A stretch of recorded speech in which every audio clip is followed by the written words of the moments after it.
So now we can all see the slides. This is the CSIRO State of the Environment. 2022 came out October, November last year. There's also another really good CSIRO report that has come out, which I haven't got showing here. It came out in December. It's actually, it's about, I can't remember the exact title of it, but it's basically assessing Australia's sequestration inventory. So it's an interesting read to understand across all of the different modes of sequestration, what Australia has. That's from soil carbon through to vegetative through to the various technologies that are in play. So that's an interesting piece of work that CSIRO have done there. Okay, so as I said, the reason we're thinking about emissions, and obviously the sector emissions reduction strategy work is not the only part of Climate Resilience Taskforce, but a huge focus this year in particular is because the impact of greenhouse gases on warming, and warming is bad. And we can see what our warming has been. So I think you all know this. I think I got this slide from one of the colleagues that presented last year. I can't remember who it was, but I thought it was actually pretty telling, so I do like to sneak it in. It was you know, it wasn't the reserve, it was one of someone who did a presentation to the slide previously, and they'll let us know who it is. But anyway, thank you for this slide. We have at this stage, and again, I'm going to repeat this for some of you, so apologies to that, but it's worth reflecting. WA has at this stage still a 2050 target for net zero. We are focusing on sector emissions reduction strategies. There's an energy transformation strategy. There's a clean energy future fund, carbon innovation grants programs, government net zero transition plans, which will apply to DPIRD itself in terms of our own activities, electric vehicle strategy and other things. So that's in the net zero policy suite. And let's see.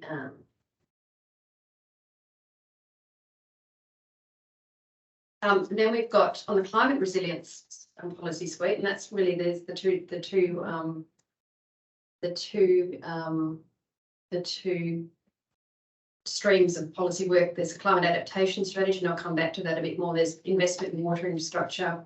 Climate risk framework is some work that's been undertaken, again, thinking about government agencies and their climate risk. And there's the Regional Climate Alliance, which is been running in a couple of the regions together with regional development commissions, and that's a project with Walga. Ag Climate Resilience Fund is something that we're obviously responsible for, and there's more. I think the slides have moved off, have they, Kerrine? No, I can still see them. Yeah, but you guys can't see them. So.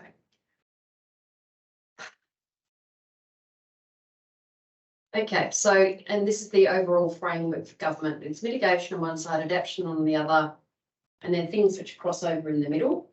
You know, a DPIRD itself is an adaptation agency. That's the work we do with fisheries agriculture. And mitigation is stuff that we do in relation to activities with small business and regional communities. But this is how government sees the policy agenda sitting together. So these are the 4 documents that government have released that really are the policy framework for the government's agenda. The climate policy on the left-hand side was released 2 years ago.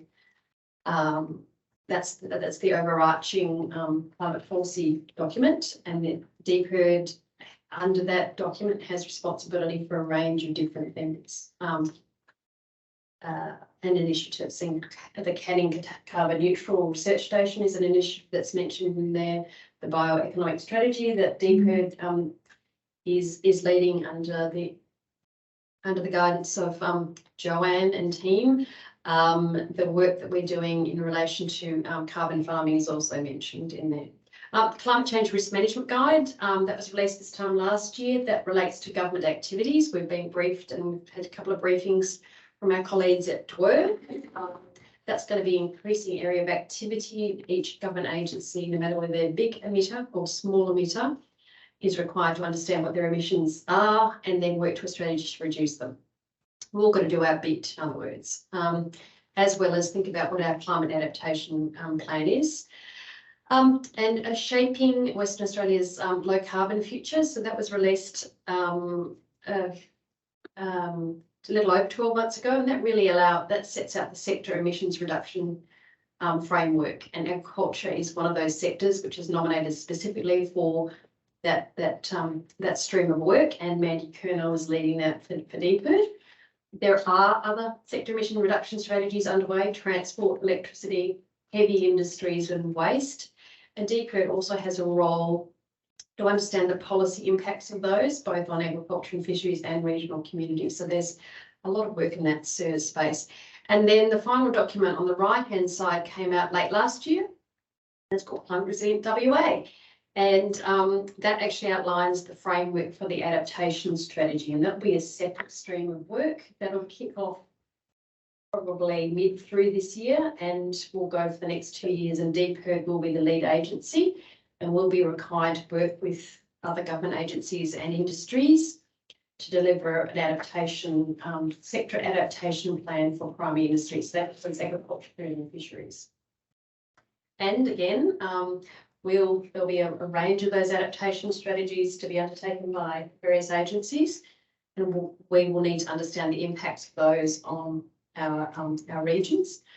There are two underway already as pilots: health and state emergency services. And DPIRD is as a member of the State Emergency Services Climate Adaptation Planning Steering Group, and Emily Lewis is our representative on that. Has been working very closely with Pam and with Ian and others on budget bids already, which is good. WA government this year is committed to climate change legislation, which is exciting. And we're adopting, you can see the Commonwealth passed theirs late last year, and other jurisdictions have done it. So these are the commitments: net zero emissions across their whole economy, 2050, government emissions 80% below 2020 levels by 2030, developing SIRS, considering an interim target, that is a target that's closer in than 2050. And most other jurisdictions, I think, or all other jurisdictions have those closer targets. And how that will be done is that the Minister will have the capacity to issue a notice. It won't actually be written, and that will set that target. And also the legislation will require that the climate adaptation strategies are undertaken. So DPIRD's role will be sort of delivering to this legislative framework that has now been established, or will be established by the end of this year. And the Minister for Climate Change will be required by this legislation to report annually to the Parliament on progress against these various things that are in the legislation. So again, DPIRD will be required to report both as as part of its own activities, as well as what its responsibilities for delivering the SIRS for agriculture and the climate adaptation. What have on the goal about renewable energy companies? Many WA mining and energy companies have met their commitments. I guess just saying that. No, that's the context out there. We'll share these with you. Have a about the box of them. Some of them have their head office. Didn't understand you really had it for their enterprises they have. And it's not that's not a requirement, is it? No, it's just they're already. But for the government can't hold individual companies or the sectors responsible at this stage. It's not intending to, but it has a holding itself. But it is saying for the economy, we are putting that in legislation. So I guess that will then that will mean in the case of legislative or regulatory requirements, whether you can think logically about how this follows, about approvals for all sorts of things, and you have to kind of. I thought that's the focus. That's a different thing. That's Commonwealth. Safeguard mechanism sits in the Commonwealth sphere, but there are lots of places where state government has to approve activities. At the moment, the extent to which emissions or climate adaptation is included, and that is it happens in some cases where the EPA has conditions and requires oil and gas companies with new projects to offset.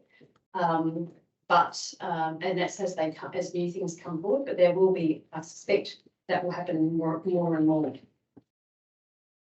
So that's the outline of what the legislation will do. I'm just putting this here, and it's not a formal thing, but it's just a way of that we've looked at it. You know, this climate action, DPIRD's climate resilience program sits within the context of the Australian emissions reduction plan and climate action. WA governments and you know, the international requirements that we have to meet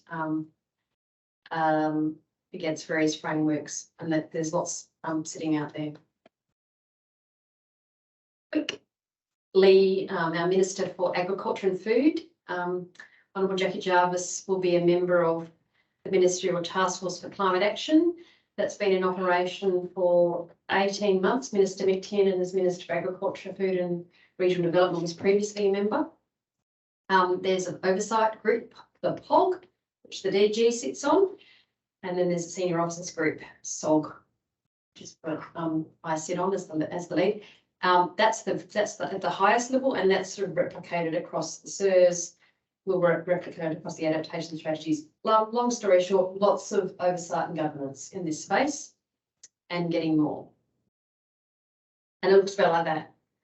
So I'm sorry for the people in the room. There's a black box sitting over decarbonisation, but the government broadly have an ESG agenda. It's not a signed off thing signed off by cabinet yet, but it kind of fits broadly into this ESG framework.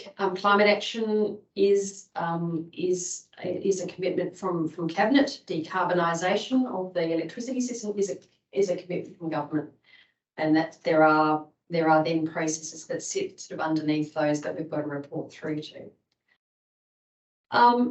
We're also looking at how we might set up a more structured governance internally within DPIRD, reporting to a steering committee with representations from DDGs. Cess McConnell, as the DDG of PID, is the executive sponsor for Climate Resilience to Corpex, and we are putting a Corpex paper together as we sit here. There are people busy working on this, to present a Corpex paper to say, look, this is what the governance should look like going forward.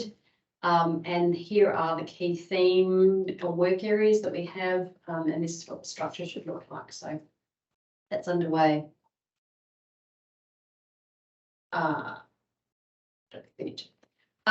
Quick overview of what's been happening with the Climate Resilience Fund.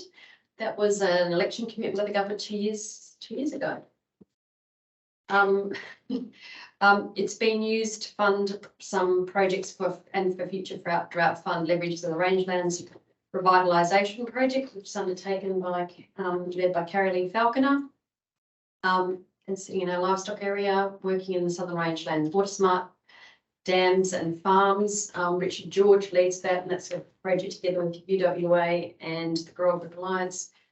Carbon neutral grain pilot we undertook with CBH and did an assessment of grain farmers' emissions and carbon account. A small water cycle project, that's a project which is just kicking off, isn't it, Ian?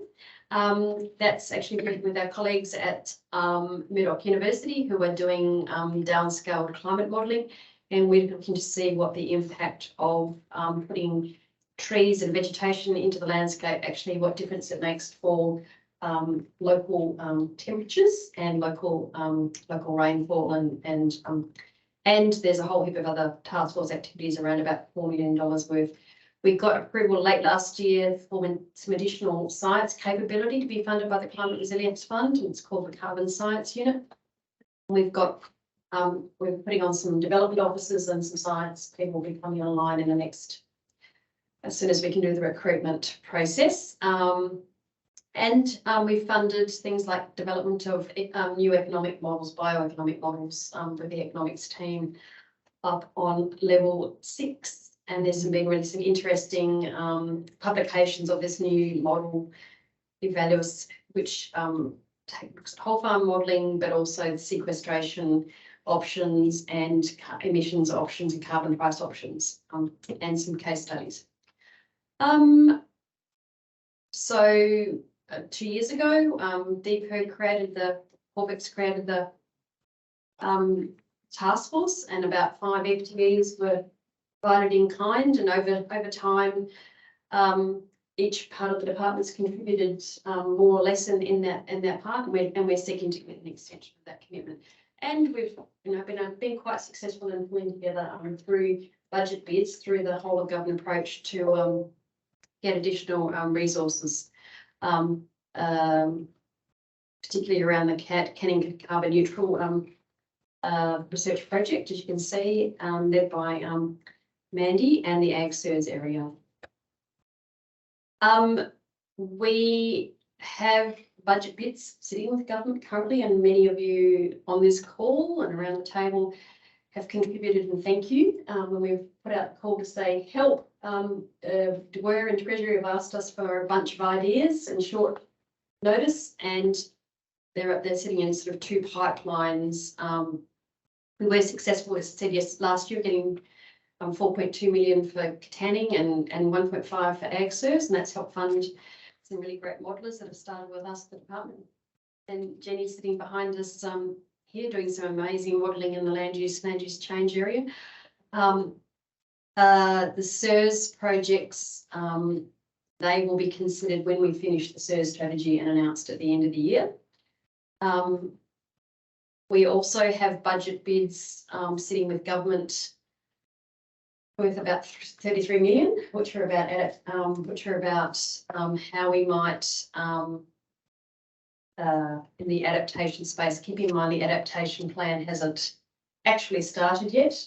Government asked us to come up with adaptation ideas. Again, thank you to everyone who contributed their ideas. Quite hard to do that in advance of the plan, but nevertheless, DPIRD came through with and there are many other ones sitting in this space. We have a quite big pipeline of project concept ideas that I'm sure we'll come back to once we finish the plan.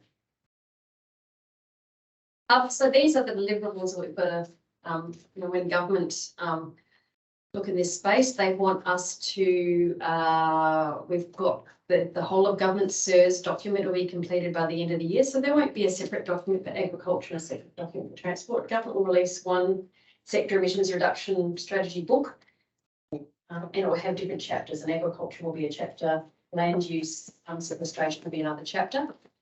So we're the lead of the Ag Sirs. We work closely with DPIRD, DPLH, DBCA on the land use strategy as well.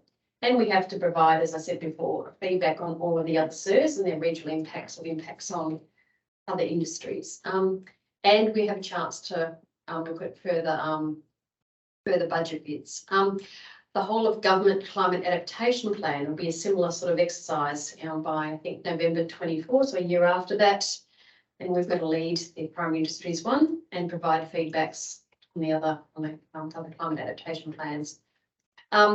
The decarbonisation oversight committee, which is chaired by the Premier, that's ensuring that the electricity system is decarbonised successfully, because that's actually going to make the biggest difference to our overall state emissions, getting rid of coal-fired powered stations.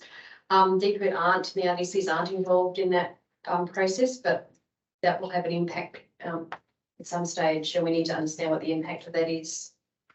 I said they'll be preparing and understanding what the impact of new climate change legislation is. There are other things that are happening in government planning, regional planning frameworks, and infrastructure WA all have processes which have impacts or impact on policy for climate change and climate adaptation, and we just need to be alert as a portfolio for those opportunities and those impacts. At the federal state level, climate change is back, baby, and the federal government is now in the agriculture minister space. Is actually leading the climate change task group, which has been led for the last 5 years by Victoria. So nice to see the Commonwealth now stepping up in that space. And we are working on pulling together a statement for agriculture ministers to release in June, which is really a statement of agriculture ministers support their industry as they meet the challenges and opportunities presented by climate change and emissions reduction.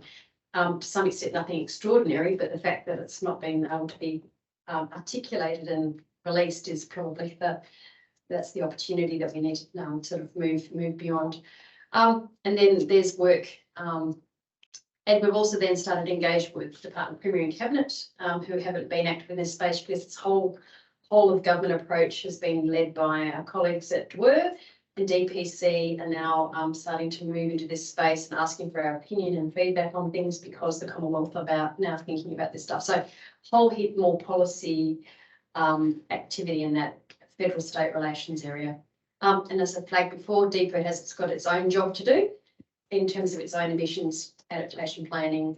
So that's impact on assets, housing, buildings, staff management. There's, there can be all sorts of things that can be included in there.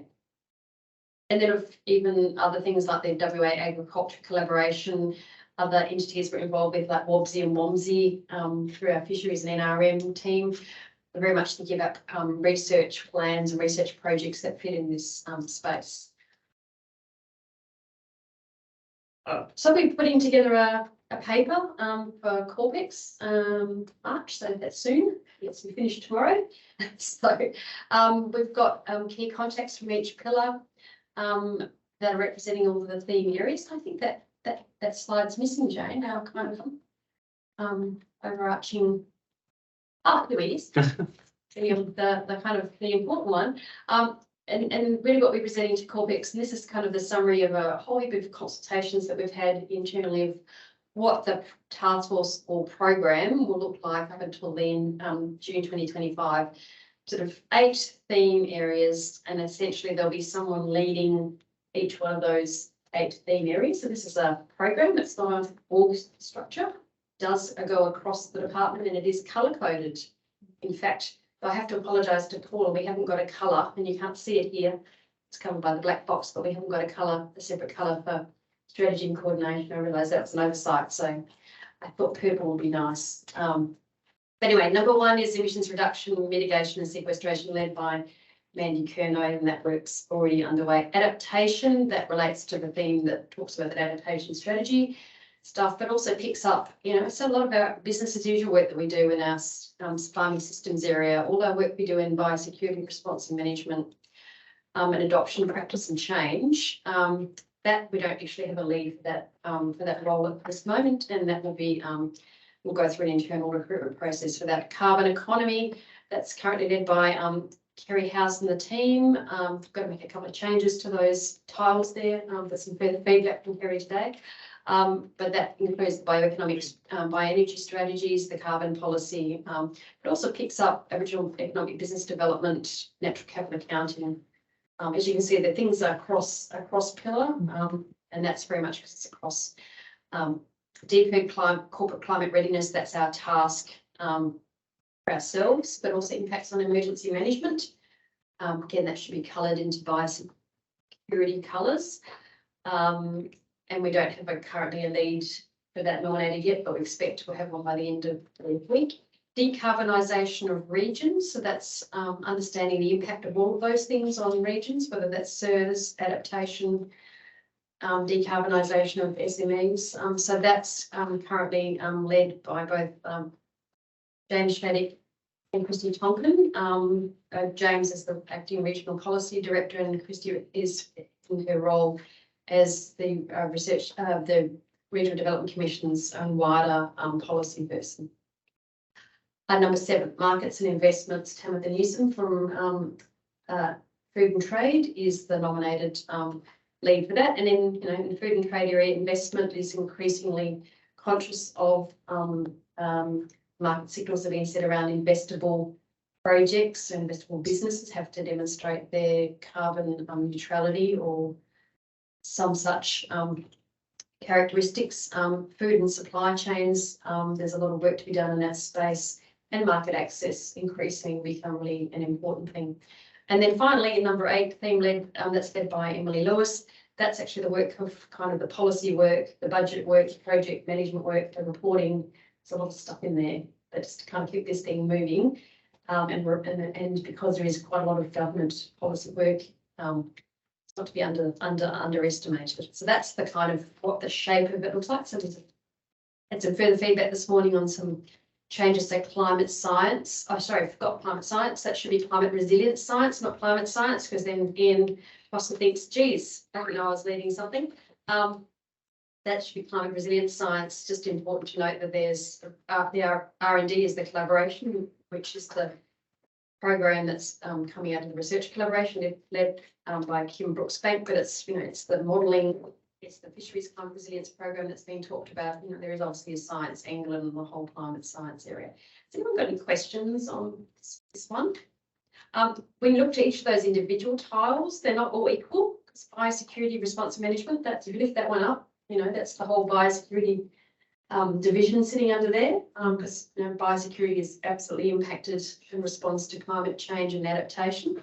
Whereas the future farming systems, you know, it's a relatively small project. They're not equivalent in impact or resources or urgency, but they do represent kind of portfolio kind of areas that we think from our consultations and feedback internally and externally that there are things that we need to sort of focus on. But and there probably will be at least one or two people, you know, that you can kind of say are against each one of those tiles. And this should be helpful in the next few years when we've got all this activity to understand who's doing what, or who the first key contact is, rather than kind of going scratching your head and trying to work it out. Has anyone got any?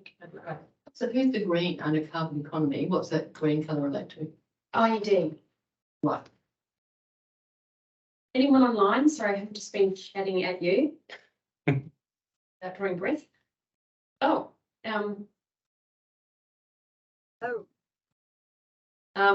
Tim's asking some questions about gas, and I'm just going to say I know nothing on that space. Yes, it was your slide, Tim, that I stole at the start. I think Western Australia clearly has some challenges in meeting our emissions. We didn't include our emissions targets up there. Mandy and team are looking at the agriculture emissions. The trick is to grow your industry, continue to grow your industry without, you know, exponentially increasing your emissions. Hard in a livestock context, but that's the challenge. Agriculture, we think, will, on balance, be neutral because you can bring farmland, which creates sequestration into the balance. But I think if you're an economy that's very dependent upon gas extraction, you have got a challenge, and I think that's why the sequestration piece of work and the land use change work and sequestration bioeconomy work is really important, because I think the WA economy will be looking for lots of sequestration offsets. But you know, I think this is why it's going to be a very active area for government policy work in the next 12 to 18 months. I've just lost.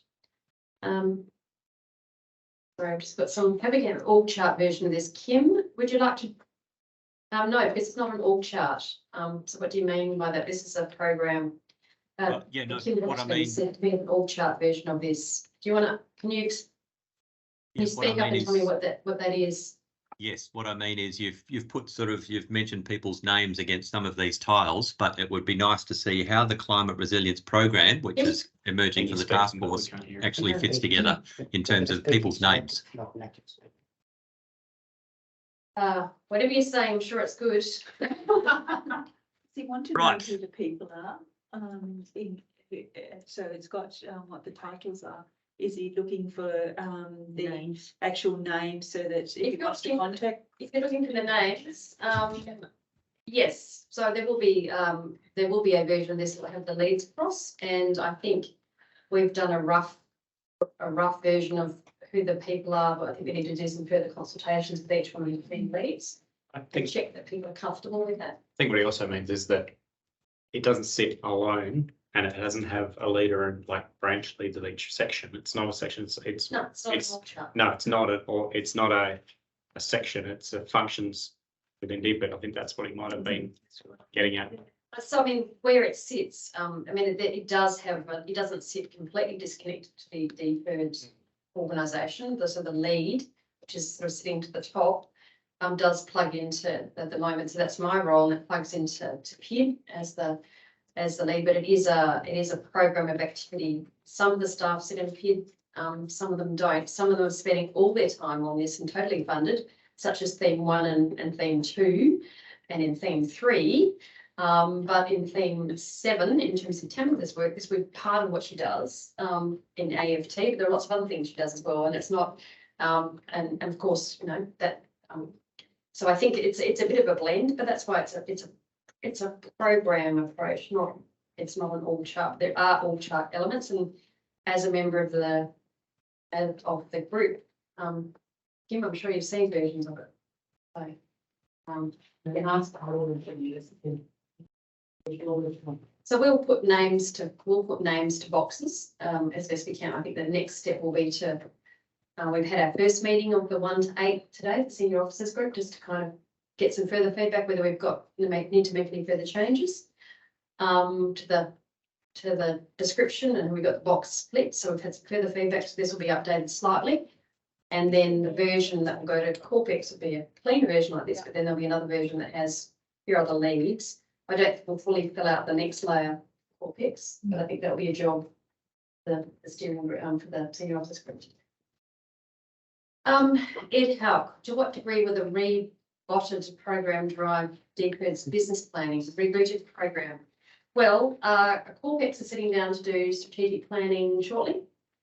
8th and 9th of March. I imagine climate, along with other strategic issues, will be considered by Corpex, which will then feed into the budget process that the End of March. that kicks off at the end of March with SLT. So I expect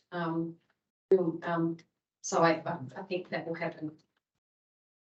But in terms of business, yeah, so if that's what you mean by business planning, and I think it will fit into that, and we've got a pipeline of project ideas, but we've also got some, documents, we've got a business plan, we've got other documents that go along with this. If it's helpful, it's also good to know that climate risk there is plan to embed that in our regular business planning processes as well. So it's not going to be a separate standalone thing. It's going to be part of our business as usual. Thank you, Paula. And I'm sorry, I forgot to mention that. I thought I had, but I've mentioned that twice already today. So I think that's a really important thing.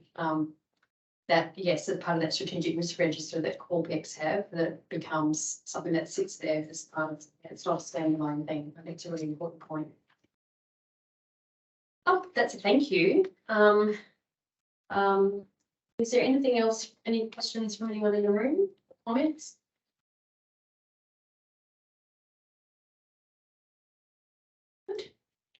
Anyone last chance online?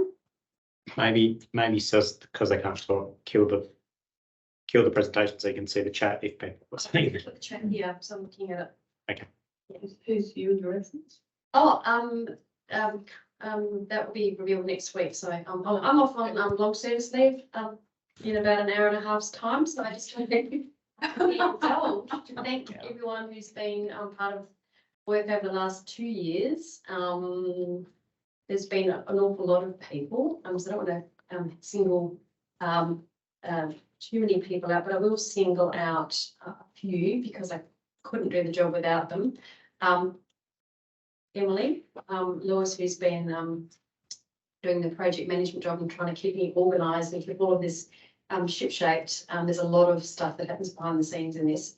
She's been amazing. Nancy Ganaway also did that role and Alice and Lacey at the very start when we had no idea what we were doing, and Minister Tim was asking us to do all sorts of things. So in particular, they've been brilliant. Also the work that Mandy Kerrine is doing, the work of 10 people. And I think we had a conversation about this earlier. I think this whole process, whether it's the sector emissions reduction strategy or it's the climate adaptation work, it does provide us with an opportunity to really show industry, communities and government what DPIRD's really good at. It's good at analysis, it's good at looking at options, it's good at understanding the impact on industries, it's good on understanding, being able to convey that back to government and industries. We can do it with evidence to back it up, whether it's science evidence or it's analytical evidence from business. It's about the enabling environment of looking for opportunities. It's about seeing the problems that are eventuating. I think it should be a real time for for DPIRD and all its elements to shine through this next couple of years, and get resources to do exciting things for industry to help help industry and communities face these quite scary challenges. We go back to the start, but I think we're really well placed to do a really good job in that spot, and I think Mandy's at the pointy end of that at this stage, but like get in behind and give her a hand and in thinking about all those things and get out and spread the word and be part of that exercise. So I think that's the first have off the ranks, but thank you particularly Mandy for that work, and Jane and team and everybody. I'm just now indulging myself. So I'm away for 3 months, but the person stepping into the role will step in for 6 months and maybe longer. So because it's also a good chance to give people another go. So I think it's a really good chance to step out, change of minister, change of approach. And so I think there'll be some fresh eyes on this stuff, which I think is a really good opportunity as well. Okay. And Ed has asked, can I circulate a link to the presentation? Yes, most certainly. And Vanessa Stewart, also to the recording, please. And yes, Vanessa, Ian, and many other people in the fisheries area, all the people who contributed to those project ideas under tight timeframes. Thank you for that. That's just wanted to make sure I did that as well. There's lots of people that have contributed to that. All right. Stay safe, everyone. Cheers.